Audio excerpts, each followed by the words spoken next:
I quit. Two words that would change everything. But let me tell you how we got there, because sometimes the most powerful transformations begin in the quietest corners of our world. Clarabelle had been invisible for so long, she'd almost forgotten what it felt like to be seen. At 26, she moved through the gleaming halls of Hale Investments, like a ghost, earbuds and eyes down, pushing her cleaning cart, past mahogany offices filled with people who never looked her way. Growing up, her teachers had always called her the shy girl in the back row, the one who knew all the answers but never raised her hand.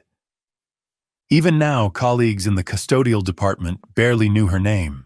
To them, she was just another shy girl who preferred shadows to spotlights, silence to small talk. Her mother had been the opposite, vibrant, outgoing, always encouraging Clara to speak up, sweetheart.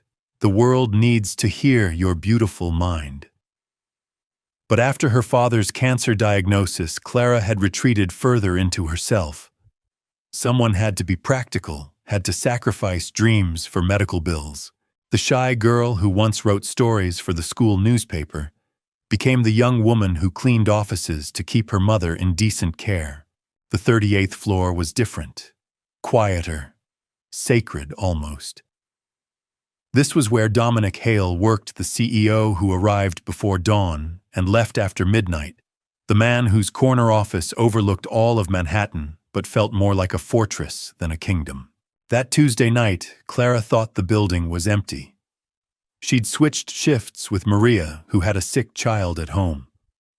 It was nearly 11 when she slipped her master key into the executive suite, humming softly to herself, a habit she'd kept since childhood, when her father would sing Irish lullabies to chase away the dark. The door opened silently. She stepped inside and froze. Dominic Hale sat motionless at his desk, staring at something in his hands. The usual commanding presence was gone, replaced by something raw and vulnerable. In the soft glow of his desk lamp, Clara could see what held his attention: wedding photos. Not his own wedding, Clara could tell by the way he held them, like they were fragments of someone else's dream. She should have backed away, should have closed the door and returned later. Instead, something in his stillness made her hesitate. He looked up. Their eyes met across the vast expanse of his office, and for a moment, neither moved. Clara felt her cheeks burn, certain she was about to lose the only job that paid enough to keep her mother in the care facility. Every instinct screamed at her to run the same instincts that had kept the shy girl hidden through high school, through community college, through every moment when speaking up might have changed her trajectory. "I'm sorry," she whispered, backing toward the door. "I didn't know you were... What's your name?" His voice was softer than she'd expected. Not the sharp command she'd heard echoing through boardroom doors, but something almost curious. There was something in his tone that reminded her of her father, who used to coax stories out of her when she was too intimidated to share them with anyone else. "Clara." She managed her hand still on the doorknob. He set the photos down carefully, studying her face. "Do you write Clara?" The question hung in the air between them. How could he possibly know about the notebook she kept hidden in her cleaning supplies, about the poems she scribbled during lunch breaks, the stories that lived in the margins of her loneliness? "Sometimes," she admitted. "You don't stop. Stay with me, because Clara's story is about to take a turn that will remind you of your own hidden strength." The next morning brought Jenna Ross like a storm front. Clara had barely begun her rounds when the facilities manager appeared in the supply closet, her perfectly manicured nails drumming against the metal shelving. "Heard you were playing tourist in the executive wing last night," Jenna said, her voice dripping with false sweetness. "Care to explain?" Clara's hands trembled as she organized cleaning supplies that didn't need organizing. "I was just doing my job. Your job is maintenance, not sightseeing." Jenna stepped closer, her perfume cloying in the small space. "Stay in your lane, Belle. Some people around here have worked years to get near that office. You don't just wander in because you're feeling curious. But Clara couldn't stop thinking about those wedding photos, about the loneliness she'd recognized in Dominic's eyes. That evening she found herself really writing, for the first time in months. Words about solitude, about the weight of success when no one's there to share it with. The poems came slowly at first, like water from a rusty tap. Clara had always been the shy girl who expressed herself better on paper than in person, but these past few years had dried up even that outlet. Between double shifts and hospital visits, there'd been no room for creativity, no space for the gentle soul who used to fill notebook after notebook with observations about human nature. But something about Dominic's vulnerability had unlocked a door she'd sealed shut. She wrote about the way loneliness could fill even the largest office, about how success sometimes meant becoming a stranger to yourself. She told herself she was foolish, told herself to throw the poem away and focus on keeping her head down. Instead, she folded it carefully and slipped it into her pocket. The next night, Dominic's office was empty. Clara worked quickly, efficiently, the way she'd been trained. But as she gathered her supplies to leave, she hesitated. The poem seemed to burn in her pocket, demanding to be shared. She pulled it out, smoothed the wrinkles, and placed it gently on his desk, weighted down by a paperweight shaped like the Statue of Liberty. 2 days later, Jenna cornered her again. "What's this about you leaving notes for Mr. Hale?" Jenna's eyes glittered with something dangerous. "Playing secretary now, are we?" "I don't know what you mean." "Don't lie to me, Clara. You think he's going to notice you, a nobody who empties trash cans?" Jenna laughed, but there was no humor in it. "Let me explain something about your place here. You're invisible because you're supposed to be invisible. The moment you forget, that is the moment you're gone." Clara felt something crack inside her chest. You were just getting ideas above your station." Jenna leaned closer. "One more incident report and you're out. And trust me, I'm watching." That night, Clara sat in her tiny apartment, staring at her notebook. Her mother's care was expensive. Her dreams of becoming an editor had died when her father got sick, when choosing between her future and his medical bills hadn't really been a choice at all. Maybe Jenna was right. Maybe she was just a cleaner, and cleaners didn't write poems for CEOs. But then she remembered Dominic's voice. "Don't stop." Clara's about to discover she's not as alone as she thinks. Eli Nguyen had been watching Clara for weeks. As the newest intern in the interior design department, he spent a lot of time in elevators and hallways, and he'd noticed things others missed. Like how Clara always stopped to straighten crooked paintings. How she'd spent her entire lunch break carefully taping together a torn motivational poster someone had thrown away. His grandmother had been like that, seeing beauty, where others saw only function, finding meaning in small gestures.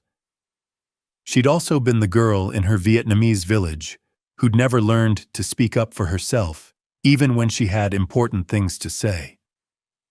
Eli had promised himself he'd never let another shy girl disappear into the background, not when he had the power to help.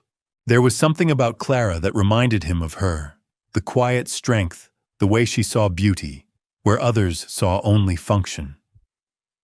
When he'd seen her crying in the stairwell after Jenna's first confrontation, reading and rereading a letter from her mother's care facility about overdue payments, he'd made a decision. So when he overheard Jenna's threat in the supply closet, Eli decided to act. Clara. He found her that afternoon sitting alone in the break room, staring at a half-eaten sandwich. "I'm Eli. I work on 26. She looked up, startled. Most people didn't talk to the cleaning staff unless they needed something. "I heard what happened with Jenna," he said, sitting down across from her. "She's wrong, you know. About you not mattering." Clara's eyes filled with tears she refused to let fall. You don't understand. I can't lose this job. What if I told you Mr. Hale kept your poem? It's still on his desk right next to his coffee cup. Clara's breath caught. How do you know that? Eli smiled. Because I installed the new lighting in his office yesterday. He was very specific about making sure the lamp wouldn't damage the paper. For the first time in days, Clara felt something flutter in her chest that might have been hope. Why are you telling me this? Because, Eli said, standing up, some people don't need to be loud to be powerful. And some gifts are too important to stay hidden. That night, Clara wrote another poem. This one was about courage, the kind that whispers instead of shouts, that grows in shadows and blooms when no one's watching. When she left it on Dominic's desk, she didn't feel like she was overstepping. She felt like she was finally stepping into herself. But Jenna wasn't done with her yet. The storm broke on a Thursday morning. Clara arrived to find her locker standing open, her notebook missing. Jenna stood nearby holding the small leather journal like evidence in a trial. Word had already spread through the custodial department. Maria whispered that she'd heard Jenna bragging about finally catching the shy girl who thought she was too good for her station. Other cleaning staff had gathered in the break room, some looking sympathetic, others uncomfortable with the drama. Clara realized that her quiet nature had made her an outsider even among her own colleagues. The shy girl who never joined their coffee breaks or complained about difficult assignments had become someone they barely knew. Shakutiwe, stealing company time to write love letters to the boss. Jenna announced, loud enough for the other custodial staff to hear. This is grounds for immediate termination. Those are my private thoughts? Clara said, her voice barely above a whisper. Private. Jenna laughed harshly. You left them on his desk. That's harassment, Belle. That's a woman who doesn't know her place. Clara felt the walls closing in. Everything she'd feared was happening. The exposure, the judgment, the confirmation that she'd been foolish to believe her words mattered to anyone. The other staff members shuffled uncomfortably, some avoiding her eyes, others watching with the morbid fascination reserved for public humiliations. I'll clean out my locker, she said quietly. You'll do more than that.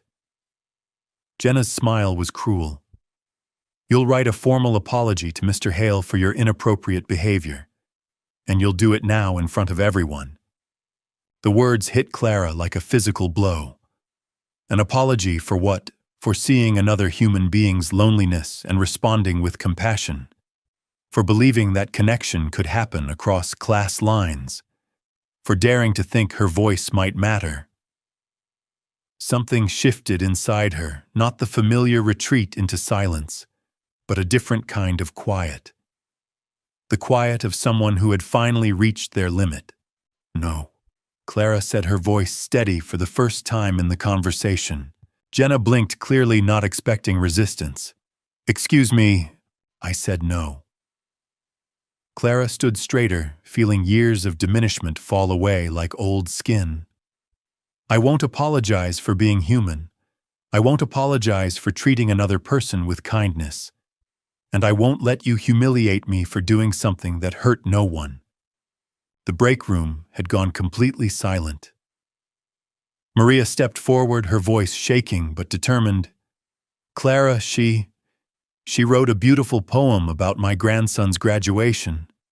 Made me cry happy tears. That's not harassment, that's heart. Other voices joined in. Tom from security mentioned how Clara always asked about his sick wife. Jennifer from accounting remembered Clara returning a dropped family photo with a gentle smile. Clara's about to discover something that will change everything. But before Clara could respond, Eli appeared with a stack of design portfolios under his arm. Ms. Ross, he said politely. Mr. Hale is asking for you in his office. Something about the quarterly maintenance reports being overdue. Jenna's confidence flickered. That's not due until... He seemed pretty urgent about it. Eli continued, his voice perfectly innocent. You might want to hurry. As soon as Jenna stalked away, Eli turned to Clara. Listen to me. You're not quitting. Not like this. You don't understand. I understand that you've been writing to a man who hasn't smiled in 2 years, and yesterday I saw him laugh at something on his desk. I understand that your poems are the only decoration in his office that he chose himself. Eli's eyes were fierce with conviction. And I understand that some people try to dim others' light because they're afraid of their own darkness. He handed Clara her notebook. I got this back before she could take it to him. But Clara... He paused, meeting her eyes. What if she had? What if he'd seen it? What do you think would have happened? Clara looked down at her notebook at the words that had poured out of her heart onto these pages. Words about loneliness and hope, about finding beauty in unexpected places, about the courage it takes to keep creating when the world tells you you don't matter. I think, she said slowly, he would have understood. Then why are you running? That evening, Clara made a decision that would change everything. Instead of cleaning Dominic's office, she sat at his desk and wrote one final poem. Not about loneliness this time, but about recognition. About the moment when someone sees you, really sees you, and you realize you were never invisible at all. She left it centered on his desk, weighted down, not with a paperweight, but with her resignation letter. The letter was longer this time, more considered. Dear Mr. Hale, thank you for telling me not to stop writing. I won't. But I've realized that I can't grow where I'm not valued by those who determine my daily reality.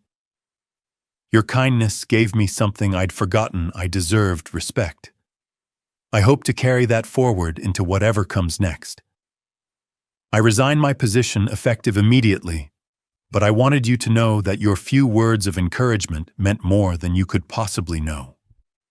Sincerely, Clara Bell. She signed it in her careful script, then added a postscript. The poem is about recognition, about how sometimes the most important conversations happen, not in boardrooms, but in quiet moments when two people see past titles and uniforms to the human underneath. As she gathered her cleaning supplies for the last time, Clara felt something she hadn't experienced in years: self-respect. Not pride in quitting, but pride in refusing to accept treatment that diminished her humanity. She was halfway to the elevator when she heard footsteps behind her. Heavy, purposeful strides that could only belong to one person. Clara. She turned to find Dominic Hale in the hallway, her resignation letter in his hand.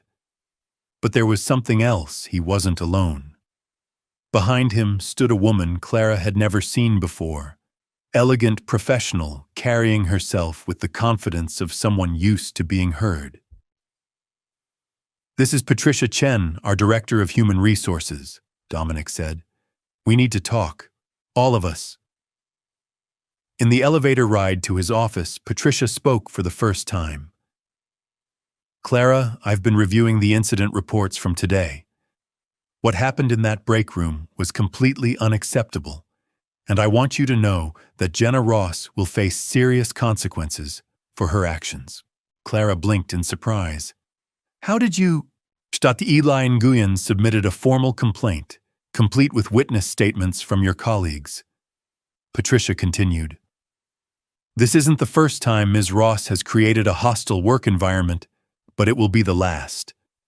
Dominic held the elevator door as they reached the 38th floor. Clara, I need you to understand something. Your resignation letter is the most honest piece of communication I've received in 15 years of running this company. But I'm not accepting it. Sir, I don't understand. Walk with me. Dominic's office felt different with both of them in its smaller, somehow more human. He gestured for Clara to sit in one of the leather chairs across from his desk. The same chairs where board members and millionaire investors made decisions that shaped the market. Patricia took the chair beside her, creating an atmosphere of support rather than interrogation. So Clara, Patricia began, "Before we discuss anything else, I want to formally apologize on behalf of this company. What you experienced today was workplace harassment, plain and simple. Jenna Ross has been terminated effective immediately." Clara's eyes widened. Terminated! Her behavior violated multiple company policies regarding employee dignity and workplace respect. Patricia continued. "But more than that, your situation has opened our eyes to systemic issues we need to address. We're implementing new protocols for interdepartmental respect and communication." Dominic leaned forward, his expression earnest. "Clara, how long have you been writing?" "Since I was a child. My father, he used to say that words were the only thing that couldn't be taken from you." Clara's voice grew stronger as she spoke. "He encouraged me to write everything down, observations, feelings, dreams. Said that shy people often see things others miss because we're always watching. Smart man." Dominic picked up the poem she'd left that evening, scanning it again. "You know, I haven't read poetry since college. Literature major, believe it or not, before I switched to business to please my father." Clara looked at him with new eyes. "What changed your mind back?" "You did." The simplicity of his answer hung in the air. "Your writing reminds me of everything I thought I had to sacrifice to be successful. It reminds me that business is ultimately about people, not just numbers." Patricia pulled out a folder. "We've been discussing this for the past hour, Clara.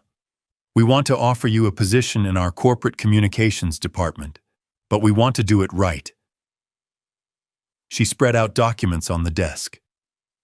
"This would be a genuine career transition, not charity. You'd start as communications coordinator, working directly with our current team to learn the business aspects of corporate writing. Your initial focus would be internal communications, employee newsletters, recognition programs, and eventually your own publication." Dominic added, "Your starting salary would be double your current wage with a comprehensive benefits package and tuition assistance if you want to complete your degree. After 6 months, we'd review your performance and discuss advancement opportunities." Clara's hands trembled as she looked at the job description. It wasn't just about money. It was about being valued for her mind, her creativity, her unique perspective. "But why?" she asked. "Why would you do this for me?" "Because," Dominic said quietly, "your poems have been the only honest communication I've received in this building in years. You wrote about my loneliness before I'd even admitted it to myself. You saw past the title and the office to the person underneath. That's not just talent, that's exactly what this company needs." Patricia nodded. "We've done some research, Clara. Companies with strong internal communication and employee recognition programs have 31% lower voluntary turnover and 37% better engagement. Your approach could transform our workplace culture." "There's something else," Dominic said, walking to his window. "The wedding photos you saw that first night, they belonged to my ex-fiancée, Sarah. I've been holding on to them for 3 years, telling myself I was too busy to return them. Truth is, I was afraid to face what they represented, the life I chose to sacrifice for this company." He turned back to Clara. "After reading your poem about letting go, I finally returned them to her. We had coffee, talked. For the first time in years, I had a conversation that wasn't about quarterly projections or market analysis. It reminded me that I used to be someone who appreciated art, literature, human connection." Clara wiped away tears she hadn't realized were falling. "I don't know what to say." "Shaktumkyun, say yes." Patricia smiled. "Say you'll help us remember that business at its best is about improving human lives, not just generating profits." The transition wasn't immediate or magical.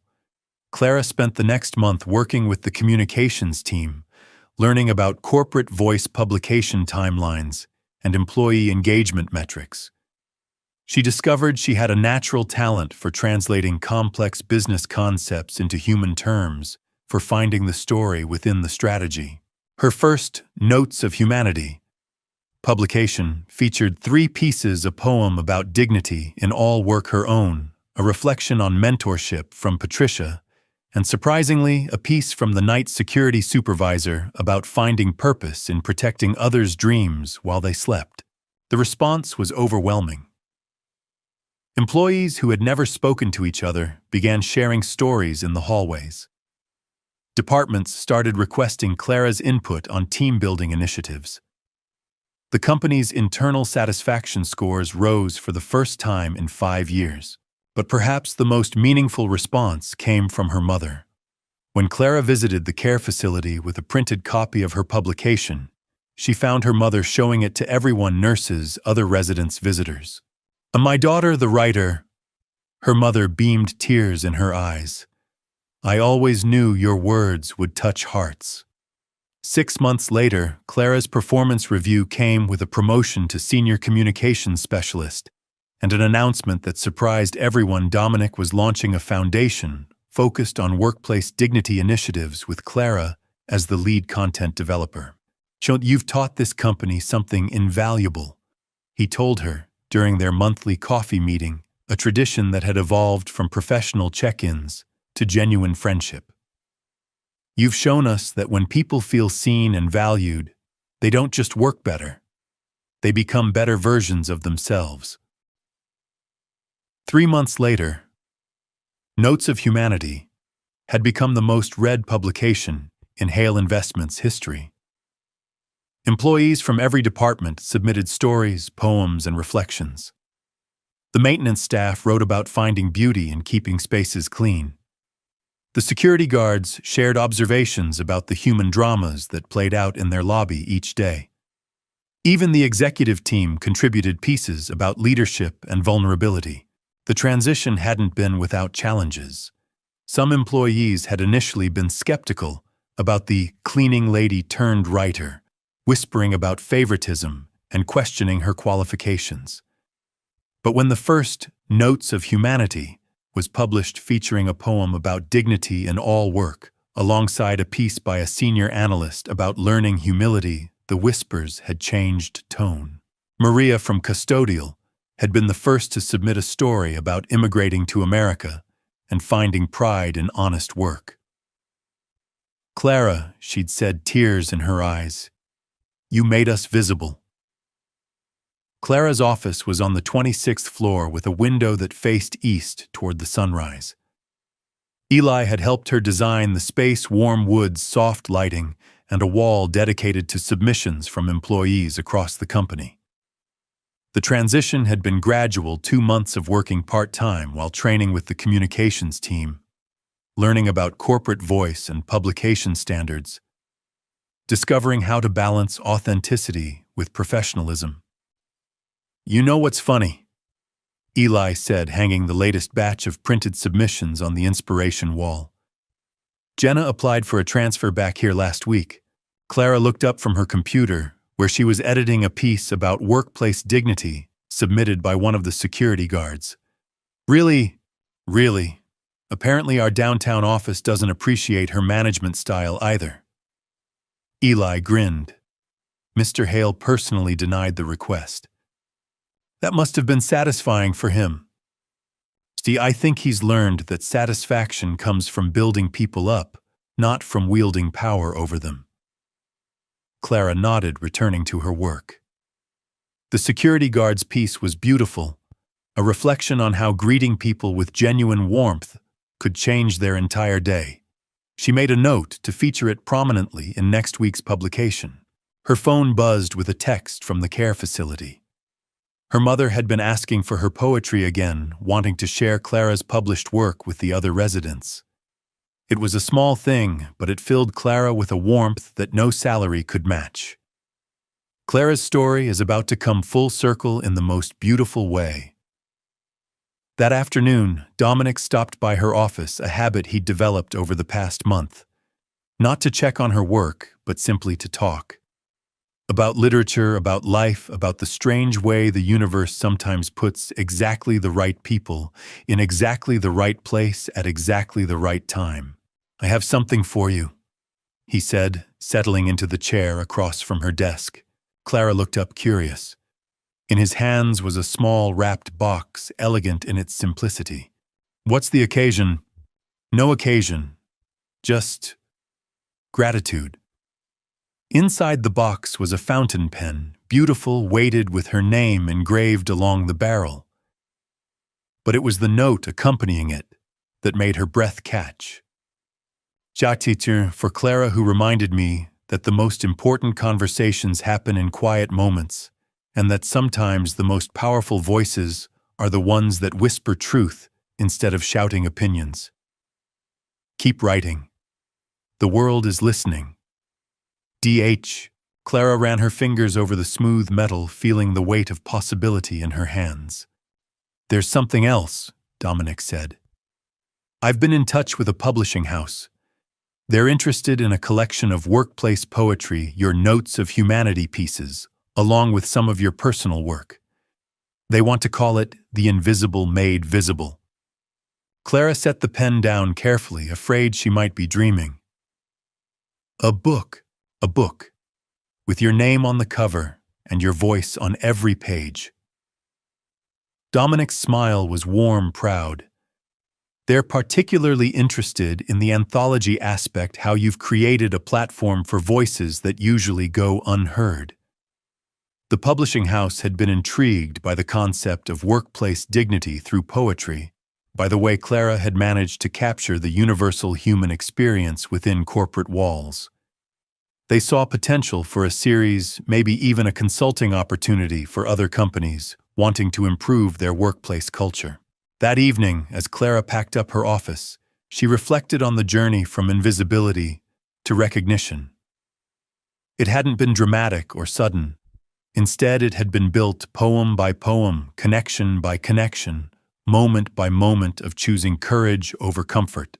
She thought about the shy girl she'd been in school and her family, in those early cleaning shifts, when she'd felt like a ghost, haunting other people's dreams.